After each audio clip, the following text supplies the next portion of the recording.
Vous êtes-vous déjà demandé ce qui se passe après la mort? C'est une question qui intrigue l'humanité depuis des siècles.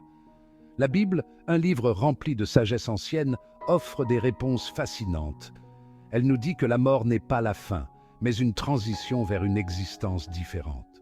Cette idée de la vie après la mort est au cœur de la foi chrétienne. Dans cette exploration, nous allons parcourir les pages de l'Ancien et du Nouveau Testament pour découvrir ce qu'il révèle sur l'au-delà. Rejoignez-moi alors que nous cherchons à comprendre ce que la Bible enseigne sur le destin qui nous attend tous. Avant de plonger dans les enseignements spécifiques de la Bible, il est utile de comprendre le monde dans lequel ces idées ont émergé. Dans l'Antiquité, les gens avaient des croyances diverses sur la mort et l'au-delà. Certaines cultures imaginaient un monde souterrain sombre où résidaient les esprits des morts. D'autres croyaient en la réincarnation, l'idée que les âmes renaissent dans de nouveaux corps. Les anciens Israélites, qui ont écrit l'Ancien Testament, partageaient initialement certaines similitudes avec leurs voisins. Leur compréhension de l'au-delà a évolué au fil du temps, influencée par leur relation unique avec Dieu et leurs expériences de tragédie et d'espoir. Dans les premiers livres de l'Ancien Testament, la mort est souvent décrite comme une forme de sommeil. Cela n'implique pas nécessairement une existence consciente après la mort. Au lieu de cela, cela suggère un état d'inactivité et de silence. Les morts étaient considérés comme résidant au Sheol, un lieu mystérieux sous la terre. Cependant, même dans ces textes anciens, nous trouvons des allusions à un désir de quelque chose de plus, un désir ardent pour la vie au-delà de la tombe. Plongeons dans le royaume énigmatique du Sheol et découvrons ses secrets. Le Sheol, dans l'Ancien Testament, était un royaume ténébreux où les justes et les méchants allaient après la mort. Ce lieu mystérieux et sombre était souvent décrit comme une vaste caverne ou un abîme profond, enveloppé de ténèbres et de silence. Ce n'était pas un lieu de punition ou de récompense, mais plutôt un état d'existence neutre. Les âmes y résidaient dans une sorte de sommeil, sans joie ni douleur, attendant un destin inconnu.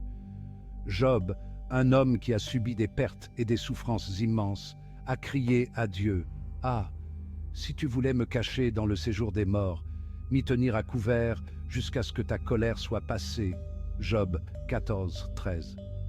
Ces paroles reflètent le désir humain de trouver refuge même dans la mort, loin des épreuves de la vie.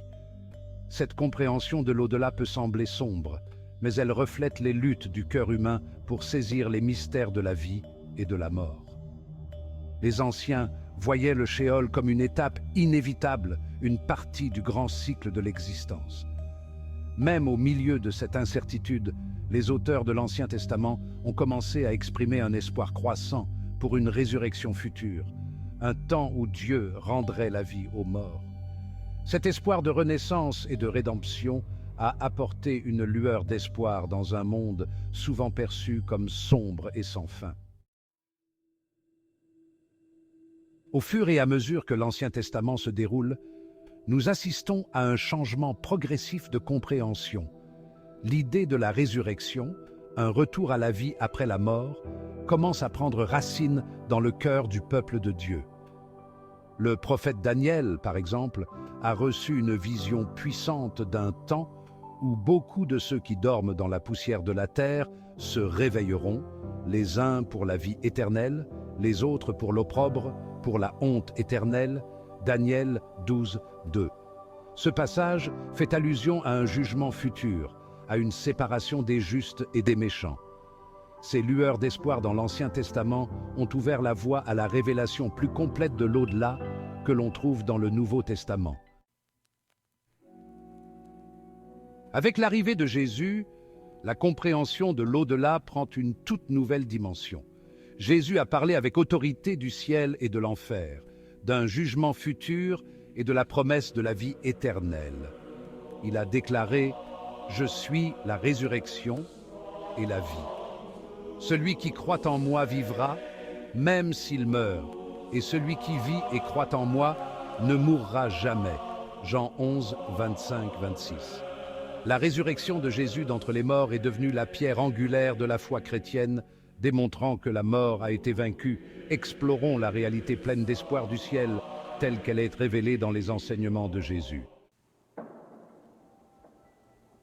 Le ciel, tel que décrit dans le Nouveau Testament, n'est pas un royaume lointain et éthéré, mais un lieu d'une beauté et d'une joie inimaginables, où la présence de Dieu est pleinement connue et vécue. C'est un endroit où chaque âme trouve la paix et la sérénité, un refuge éternel loin des souffrances terrestres. Jésus a consolé ses disciples en disant « Que votre cœur ne se trouble point, croyez en Dieu et croyez en moi ». Cette foi est la clé pour entrer dans ce royaume céleste. Il y a plusieurs demeures dans la maison de mon Père. Chacune de ces demeures est préparée avec amour et soin. Si cela n'était pas, je vous l'aurais dit, car je vais vous préparer une place. Jean 14, 1, 2. Jésus nous assure que notre place est déjà réservée. Le ciel est décrit comme un lieu de retrouvailles, où nous serons réunis avec nos proches décédés en Christ et accueillis dans l'étreinte éternelle de notre Créateur. C'est une promesse de bonheur sans fin et de communion parfaite. Mais le Nouveau Testament parle aussi d'une autre destination, un contraste saisissant avec les gloires du ciel. Cette autre destination est un rappel solennel des choix que nous faisons dans cette vie. Abordons la réalité difficile de l'enfer. C'est un lieu de séparation éternelle de Dieu, un contraste frappant avec la joie et la paix du ciel. Alors que le ciel représente la plénitude de l'amour et de la présence de Dieu, l'enfer, tel que décrit dans la Bible, est un lieu de séparation de Dieu, un royaume de conséquences éternelles pour avoir rejeté son offre de salut. Jésus lui-même a parlé de l'enfer en termes crus, utilisant des images de feu et de ténèbres pour transmettre sa réalité. Il a averti, et ceux-ci iront au châtiment éternel, mais les justes à la vie éternelle. Matthieu 25, 46. Certains le voient comme un lieu de tourment littéral, tandis que d'autres l'interprètent métaphoriquement comme la conséquence naturelle du choix de vivre séparé de Dieu. Le message de la Bible concernant l'enfer nous rappelle avec gravité l'importance de nos choix et l'urgence de rechercher la réconciliation avec Dieu. Le concept de purgatoire, un état de purification après la mort pour ceux qui sont morts dans la grâce de Dieu, mais qui ne sont pas encore pleinement préparés pour le ciel, est un sujet de grande discussion et de débat au sein du christianisme. Bien que le mot purgatoire lui-même ne se trouve pas dans la Bible, certains pensent que certains passages font allusion à un processus de purification après la mort. Par exemple, l'Église catholique enseigne que le purgatoire est un lieu où les âmes peuvent être purifiées des péchés véniels, offenses mineures, avant d'entrer au ciel. D'autres confessions chrétiennes ont des points de vue différents sur cette question.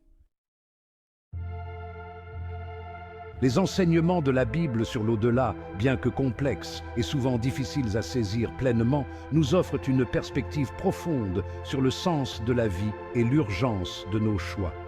Ils nous rappellent que chaque moment compte, que nous envisagions le ciel comme un lieu d'une beauté radieuse, l'enfer comme un royaume de séparation éternelle d'avec Dieu, ou que nous réfléchissions à la possibilité du purgatoire, un lieu de purification et de préparation. Une chose demeure claire: nos vies terrestres ont une signification éternelle. Chaque action, chaque décision résonne dans l'éternité. Alors que nous traversons cette vie, avec ses joies et ses défis, puissions-nous vivre chaque jour en gardant l'éternité à l'esprit, en nous rappelant que notre temps ici est limité, en cherchant à connaître Dieu plus profondément et à partager son amour avec ceux qui nous entourent. Car c'est dans ces moments de connexion et de compassion que nous trouvons un avant-goût de l'éternité. Car en fin de compte, au-delà de nos préoccupations quotidiennes, la plus grande aventure nous attend au-delà de la tombe, une éternité passer dans la présence de notre Créateur, ou la profonde tristesse d'une existence éternellement séparée de lui. Le choix nous appartient, et il est crucial de le faire avec sagesse et réflexion.